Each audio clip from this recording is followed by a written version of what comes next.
ଦିଅନ୍ତୁ କ'ଣ ଆପଣଙ୍କ ନାମ? ମୋ ନାଁ ଅଜୟ ବୀର, ଗାଁ ହେଉଛି ସରଡ଼ିଆ, ଆମ ବ୍ଲକ କପ୍ତିପଦା। ଆଜି ଆଜି ଯେଉଁ ଘଟଣା ହେଇଥିଲା ଘଟଣା ବିଷୟରେ କ'ଣ କହିବେ? ଏଇ ଯେଉଁ ଛାତରୁ ଯେଉଁ ସିଲିଂ ଯେଉଁ ଖସି ପଡ଼ିଲା, ଏଠି ପେସେଣ୍ଟ ଥିଲେ?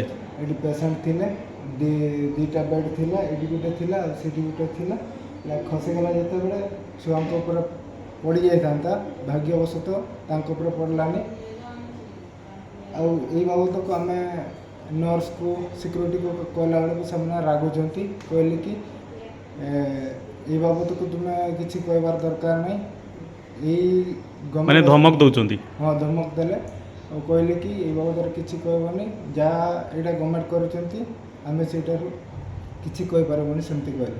ଯେ ଆପଣ ଏଠି ରୋଗ ଭଲ ପାଇଁ ଆସୁଛନ୍ତି, ଆଜ୍ଞା, ଆପଣ ପେସେଣ୍ଟ ନେଇକି ଆସୁଛନ୍ତି, ଏଇ ଯେଉଁ ବିପଦ ସଂକୁଳ ଯେଉଁ ଅଛି ଛାତ ଛାତ ବି କେତେବେଳେ ଗଳି ପଡ଼ିବ ତାର କିଛି କହିହେବନି, ଯେ ଆପଣଙ୍କୁ ଭୟ ଲାଗୁନି ଏଠି? ତ ଭୟ ଲାଗୁଛି ସେମିତି ହେଇକି ରହିବା ପାଇଁ। ଯେ ଦୋଷ କାହାକୁ ଦେବେ? ସେମାନେ କହୁଛନ୍ତି ସରକାର ଏଇଟା କରୁଛନ୍ତି, କିଏ କହିଲେ? ସେ ନର୍ସ ମାନେ କହିଲେ? ଆଜ୍ଞା, ନର୍ସମାନେ କହିଲେ। ଆଉ ଏଇଠି ଯେତିକି ବି ଏସି ବେସି ଯେତିକି ଅଛି ଚାଲୁନି, କିଛି କାମକୁ ନାହିଁ। ତାପରେ ଯେତିକି ବି ପେସେଣ୍ଟ ଆସୁଛନ୍ତି ତାଙ୍କ ପାଇଁ ବେଡ୍ ଦେଇପାରୁନାହାନ୍ତି। ମାନେ ବେଡ୍ ଏଠି ଆଭେଲେବୁଲ୍ ନାହିଁ, ମାନେ ଫ୍ୟାନ୍ ବି ବୁଲୁନି, ଏସି ବି ଚାଲୁନି? ଆଜ୍ଞା, ନହେଲେ ଏଇଗୁଡ଼ାକ ଯେତିକି ଏସି ଅଛି ସେଗୁଡ଼ାକୁ ଚାଲିକି ବି ଦେଖି, ଖାଲି ନାଁକୁ ମାତ୍ର ଡେମୋ ହେଇକି ରହିଛି କାନ୍ଥରେ ଏସି, ଖାଲି ନାଁକୁ ମାତ୍ର ବେକାର ଅଛି। ଆଉ ଏଠି ଅପରିଷ୍କାର ଟିକେ ରହିଯାଉଛି, ସେଗୁଡ଼ାକ ପରିଷ୍କାର ମାନେ ପରିଷ୍କାର ପରିଚ୍ଛନ୍ନ ବି ମଧ୍ୟ ନାହିଁ ଏଠି। ଆଜ୍ଞା, ଆଜ୍ଞା, ମାନେ ଯଦି ଯିଏ ମୁହଁ ଖୋଲୁଛି ତାକୁ ଧମକ ଦିଆଯାଉଛି ଉଲ୍ଟା ଏଠି। ଦେଉଛନ୍ତି। ଆଉ ସେ କହୁଛନ୍ତି କି ଏ ବାବଦକୁ ଗଭର୍ଣ୍ଣମେଣ୍ଟ ଯାହା କରିଛି ଆଉ।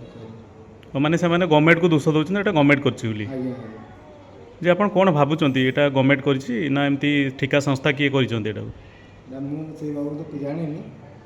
ଦୋଷ କାହାକୁ ଦେବେ?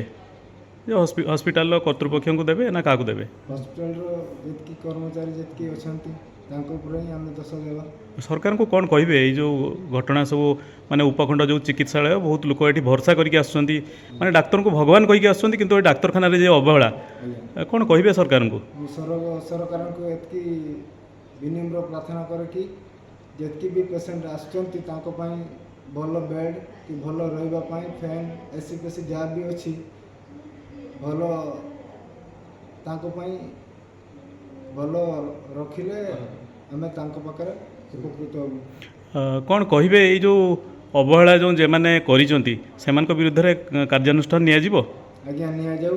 ଏଇ ବାବଦକୁ ଯଦି କିଛି ନିଆଯିବନି ଆମେ ପୁଣି ଥରେ ଆମେ ମିଡ଼ିଆ ବାଲାଙ୍କୁ ନେଇ କମ୍ପ୍ଲେନ୍ଟା ଦେଇ ଆସିବୁ। ଠିକ୍। ଆପଣଙ୍କ ନାମ କ'ଣ? କାବିଲ ମାଝୀ। କେଉଁଠି ଘର? ନୂଆ ଗାଁ। କେତେ ଦିନ ହେଲା ଆସିଲେଣି? ଗତକାଲି 8ଟା ବେଳେ। ମାନେ କ'ଣ ହେଇଛି? Delivery patient.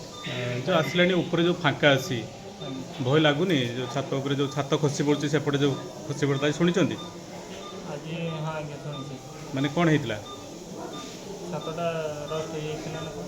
ଗଳି ପଡ଼ିଲା ଉପରେ, ପେସେଣ୍ଟ ଥିଲେ ତଳେ। ଭୟ ଲାଗୁନି ଆପଣମାନେ ଯେଉଁ ଏଠି ରହୁଛନ୍ତି? ଆଜ୍ଞା, ଭୟ ଲାଗୁଛି ନିହାତି। ଛାଡ଼ି